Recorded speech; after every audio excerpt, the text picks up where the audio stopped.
नमस्कार मंडळी, कोमल किचनमध्ये तुम्हा सर्वांचं खूप खूप स्वागत आहे.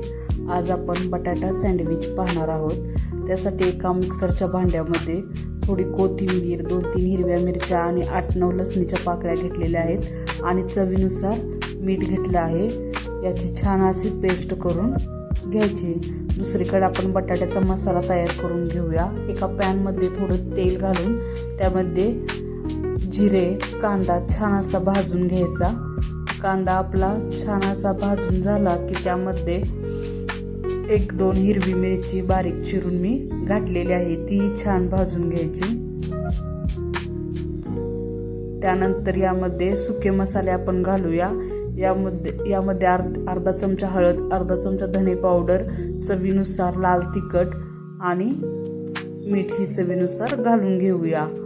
दुसरीकडे आता आपण बटाटे उकडून घेतले आहेत, ती छान मॅश करून घेतलेली आहेत, ती पण या मसाल्यामध्ये घालून घेऊया आणि कोथिंबीर ही घालून घेऊया आणि छान अशी भाजून घेऊया. ही इथं बघा आपली बटाट्याची भाजी तयार आहे. त्यानंतर आता ब्रेड घेतलेला आहे मी. ब्रेडच्या एका स्लाइसला टोमॅटो केचप लावलेला आहे आणि दुसऱ्या स्लाइसला आपली हिरवी चटणी लावून घ्यायची छान अशी.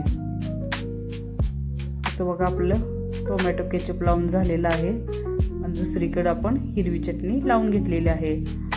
त्यानंतर आपण तयार केलेली बटाट्याची भाजी एका स्लाइसवर घातली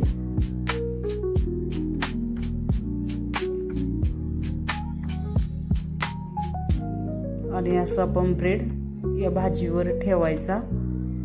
दुसरीकडे आता मी तव्यावर गॅसवर तवा ठेवलेला आहे. तो गरम झाल्यावर त्यामध्ये थोडं तूप घातलेलं आहे. तूप सगळ्या तव्याला लावून घ्यायचं छान असं आणि आपले आता ब्रेड आपण तव्यावर ठेवून छान असे खरपूस भाजून घेऊया. जेवढा आपण खरपूस ब्रेड भाजेल तेवढे छान हे सँडविच लागते. त्यामुळे खरपूस भाजायची गडबड करायची नाही. दिसायला बघा किती छान दिसतंय सँडविच आणि एकदम सोपी पद्धत आहे हे. 10 मिनिटात आपलं सँडविच तयार होतं.